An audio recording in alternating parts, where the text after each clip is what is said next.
All right, guys, so we do have our machine gun lower here. We're going to do some full auto with the magnetic buffer system, and then we're going to talk about what tweaks are going to have to be made for those coming in the future.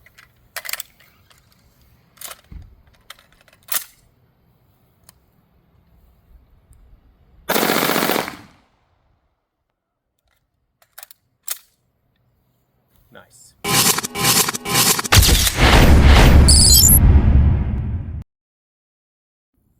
All right, so here at PAMAX Tactical, we like to keep things at least mildly scientific. So when it comes to testing of the magnetic buffer system, we're actually going to do a free float suspension test. And you've seen this test in the past where we suspended on strings, and we used it originally for our Hades muzzle device to show you the difference between a flash hider and a muzzle device. We're going to do the exact same thing, except for we're going to use a couple different variations. One's going to be the magnetic buffer system lower, and then we're going to have a standard mil-spec lower with a 3-ounce carbine buffer and standard piano wire spring. And then we're going to have our mil-spec, run-of-the-mill, 16-inch heavy AR-15 upper, and then we're going to have one of our lightweight CNC milled, USA manufactured PAMAX uppers, and that's going to have the Hades 2 muzzle device and an X-Select coated bolt carrier group. So you can see what those things do when they're in combination with the magnetic buffer system. We're going to start off with the regular carbine rifle completely assembled. We'll let you see that free float test. Then we're going to move over to the magnetic buffer system with the carbine upper, so you can see what that looks like, just a standard MBS system on a standard AR-15 upper. And then we're going to do the MBS system, and we're going to combine that with our upper with the Hades and X-Select, and give you all three of those test results so you can compare them side by side. It's going to be your standard AR-15 lower, but it has the magnetic buffer system in it, and we've indicated that with a red castle nut throughout the testing. You can see which ones we're running with the magnetic buffer system. All right, so we're going to test this. It's going to be a standard 16-inch barrel, flash hider, standard bolt carrier group, no extra perks, no magnetic buffer system. This is your general spring and buffer. We're going to use one round, and we're going to do the suspension test, so you have a comparison of what those systems inside look like when they're all together. Mr. Producer is going to go ahead and give us the go on fire and pull the trigger. Hot. Nope.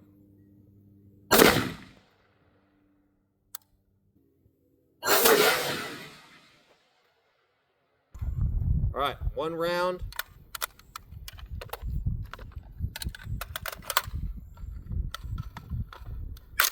All right, we are hot. We're going to go on a fire. Mr. Producer is going to pull the trigger. One round.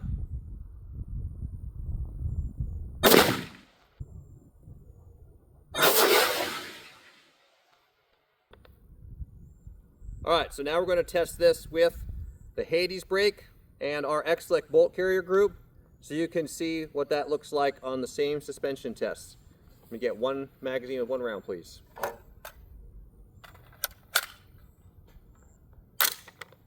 All right, let's go.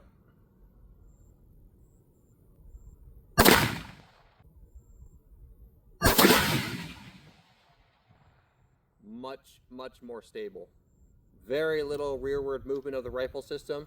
Still a little bit of muzzle rise, but to be expected with no one on the gun.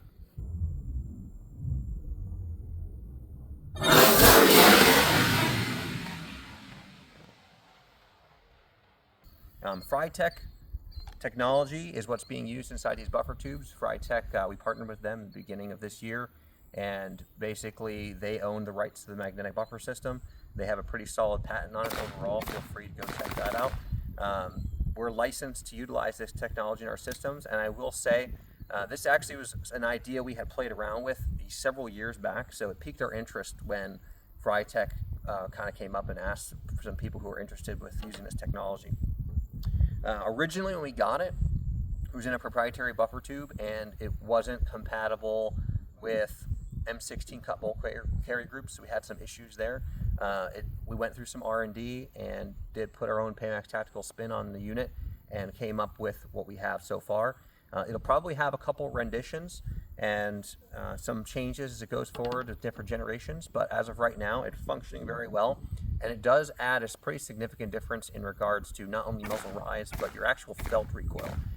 All right, so the MBS system fits in your generic mil-spec buffer tube. So this is going to be a carbine buffer. This is going to be our billet manufacturer tube. It has 7075 T6 aluminum. It's going to be a bit stronger than your 6061. This is what's going to come factory with the product that you've purchased. This is going to be compatible with any mil-spec style stocks, and you won't have to go out and buy any specialized equipment. Remember, we talked about Frytech originally had a proprietary tube. In our eyes, that really wasn't saleable. We were able to get this to condense into this mil-spec tube, and the technology works really well. Your lockup for opening, when you open these receivers and you split your upper from your lower, it's going to open up just like any regular AR-15 does. And you're going to see your magnetic system sits here. It sits nice and flush. It's got a nice bevel on the front side so that when it comes down, it closes just like your regular AR-15 does. You don't have to worry about any of that system coming out or getting stuck to your bolt carrier group. It's going to be self-contained and work with the buffer retainer just like a regular AR-15 would. Over here, you can actually see one of the magnets that we use inside of our assembly. And these actually are very high power magnets. You can probably see with this when it jumps to the table here. This locks on pretty tight, and pulling upwards is very difficult to get it off. We do not recommend you take these apart at all. Cleaning is going to be something that's very rare that you have to do to these systems. The front entrance is designed to prevent most things from being able to get in there. You're still going to have your water ports inside the buffer tube, so you don't have to worry about any kind of hydro lock on the system. But these are powerful magnets. So if you do end up taking it apart, and because it deals with different polarity on different magnets, you may get these magnets stuck together and have a really hard time getting them back apart. So just keep that in mind. So how does the magnetic buffer system work? Well, it does, as advertised, have a spring in it. The spring is actually required because of the way magnets work. So there's a series of magnets staggered in with different polarities. That's what's doing your recoil reduction. But magnets only, so when they come really close together, they fight each other really hard, and the closer they get, the more force they have against each other, and they want to push. But when they push away, they come to a point and then basically completely stop. And so what happens is inside these tubes is when those magnets are forced all the way forward, and then because of space restrictions come all the way back, they don't always have enough force to send the bolt carrier group and the front locking lugs into battery. And so there's a small section of spring that's included inside the system to make sure that that bolt head always finds its way forward and locks into battery. And that's really, so it's really a hybrid system with a spring and magnets, and it's our spin on the Frytech technology. We do have our machine gun lower here. We're going to do some full auto with the magnetic buffer system, and then we're going to talk about what tweaks are going to have to be made for those coming in the future.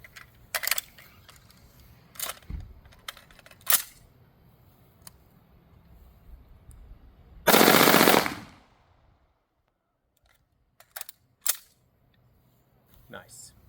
All right, so let's talk about it real quick. So currently, right now, carbine length buffer tubes, our limiting factor is space. And you can only fit so many magnets and so much power into a tube because we're limited to diameter. And as a result of that, full auto is capable, but unfortunately it is not capable because the bolt carrier group doesn't have enough space to go rearward to achieve lockup with the bolt catch. So we will be coming out with an A5 tube and a rifle length tube for the AR-15s and AR-10s. The AR-9s will find their way in there too as well at some point. And those tube systems will be more adequate with space and with better recoil management, even more so than the carbine, because we'll have a little bit more space to get more recoil reduction out of that. Now, I wanted to say a little bit earlier as well, and this goes for FRTs and super safeties probably. I haven't tested the super safety, we've tested the FRTs.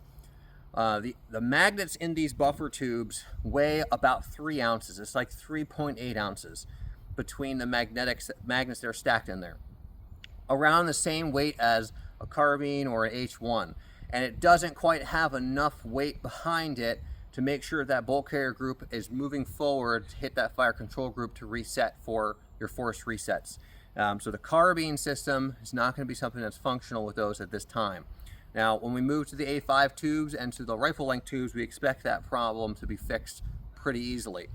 So really, this is going to be ideal currently for AR-15 setups, semi-automatic. As you see in the video, they work very well. More things to come, especially on the AR-10 platform.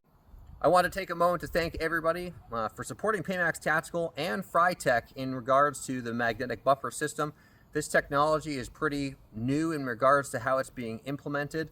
There's a lot of people who thought it was going to fail, myself being one of them. When we originally brought this product up, we had a lot of problems in the beginning that we had to work our way through. But now we've developed this into a working, functioning product that has beneficial results to the operator. And that's what it's all about. It's cool technology, it's fun technology, but at the end of the day, is it effective, is it efficient, and does it do something to better performance? The answer to that question is yes. So we're going to continue to develop this, we're going to continue to do different renditions, expand the product lines into other platforms, and get you guys product that you can use. So I want to say thank you again for all of your patience, all of your time, and all of your support for both ourselves and on behalf of Frytech.